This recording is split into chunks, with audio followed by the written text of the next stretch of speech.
Olá, queridos e queridas, segundo domingo da Páscoa, domingo também conhecido como Domingo da Divina Misericórdia. Nós meditamos o evangelho que a nossa igreja nos propõe, que é o evangelho de São João, capítulo 20, versículos 19 a 31. O texto nos diz o seguinte: Ao anoitecer daquele dia, o primeiro da semana, estando fechadas por medo dos judeus as portas do lugar onde os discípulos se encontravam, Jesus entrou e, pondo-se no meio deles, disse: A paz esteja convosco. Depois dessas palavras, mostrou-lhes as mãos e o lado.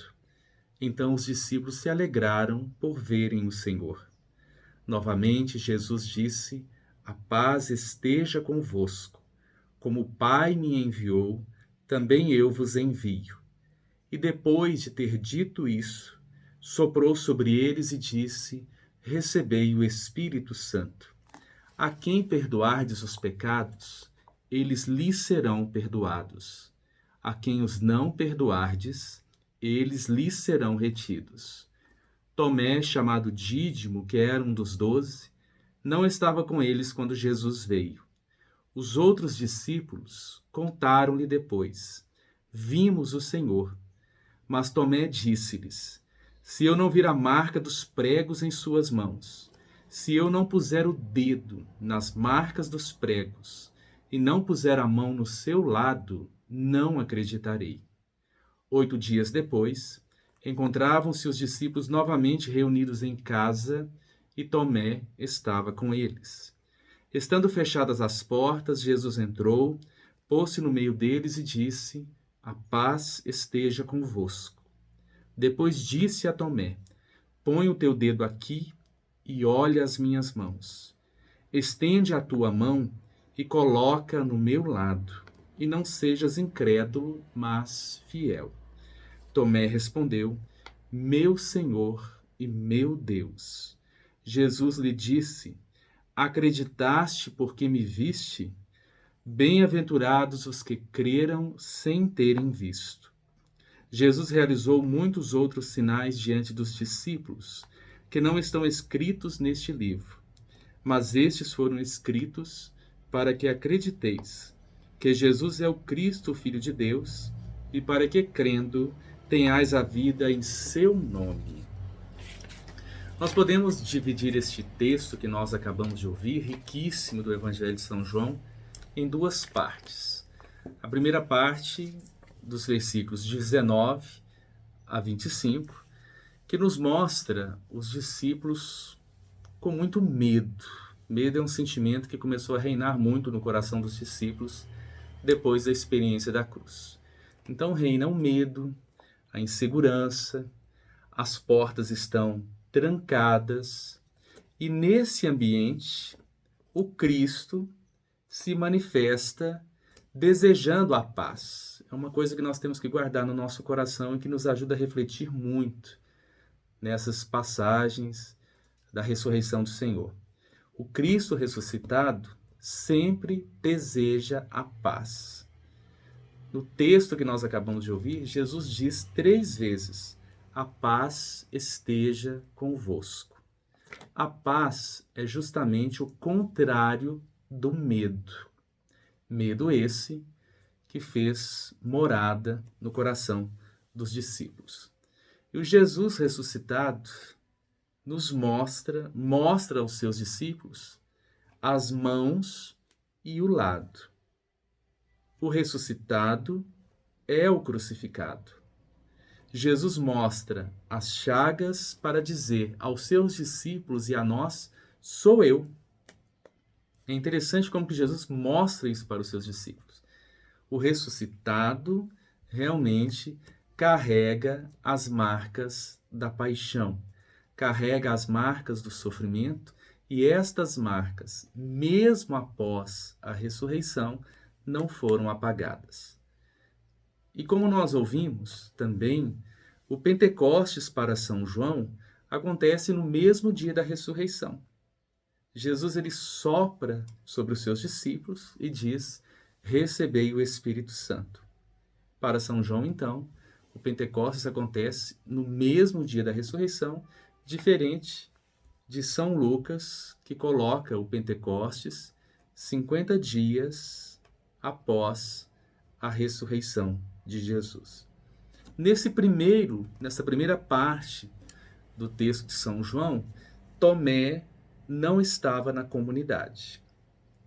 E logo depois que ele se encontra com os discípulos dizem para Tomé. Aí nós entramos na segunda parte do texto de São João. Nós vimos o Senhor. Tomé não aceita o testemunho dos companheiros. Ele também quer ver e quer tocar as marcas da paixão. Mesmo tendo visto o ressuscitado, os apóstolos não foram capazes de sair de casa para anunciá-lo. Nós percebemos que eles continuam com as portas fechadas, mesmo depois do encontro com o Cristo ressuscitado. A dificuldade de crer no ressuscitado é uma dificuldade de todos os apóstolos. Nós percebemos e sentimos isso. É uma semana depois que eles tinham tido a experiência com Cristo ressuscitado, eles continuavam trancados, com as portas fechadas, dentro de casa. E nessa segunda parte, então, 8 dias depois da ressurreição, Jesus ele se manifesta novamente aos apóstolos e se dirige especialmente a Tomé. Toca as minhas mãos e põe a tua mão no meu lado. Na boca de Tomé está a maior profissão de fé de um apóstolo, de um discípulo, meu Senhor e meu Deus. Apesar do estigma de apóstolo incrédulo, todos nós conhecemos Tomé como aquele que é incrédulo, Tomé nos ensina que tocando as chagas do Cristo, tocando as chagas do mundo, nós cremos num Deus que realmente viveu a experiência do sofrimento, da dor, da ferida, do martírio. Então Tomé queria não somente ver as feridas no sentido de uma curiosidade, de não ter o privilégio que os outros tiveram. Não é nesse sentido. Tomé, ao tocar nas feridas do Cristo, foi tocado também pelas mesmas feridas. De uma certa maneira, trazendo para a nossa realidade, para o tempo presente que nós estamos vivendo, é através da experiência de tocar as chagas do mundo, é que nós fazemos a experiência do Cristo ressuscitado. Como tão bem retrata o teólogo tcheco Tomás Halik, ele nos diz o seguinte: para mim, não existe outro caminho, não existe outra porta, senão aquela que é aberta por uma mão ferida e um coração traspassado. Não posso clamar, meu Senhor e meu Deus, sem ver a ferida que alcança o coração. Se crer, provier de dar o coração, então preciso confessar que meu coração e minha fé só podem pertencer ao Deus capaz de mostrar as suas feridas. Ao tocar as feridas do mundo, tocamos em Deus. Rezemos como Tomé, nesse momento de sofrimento, de dor, que afeta a todos nós. Meu Senhor e meu Deus.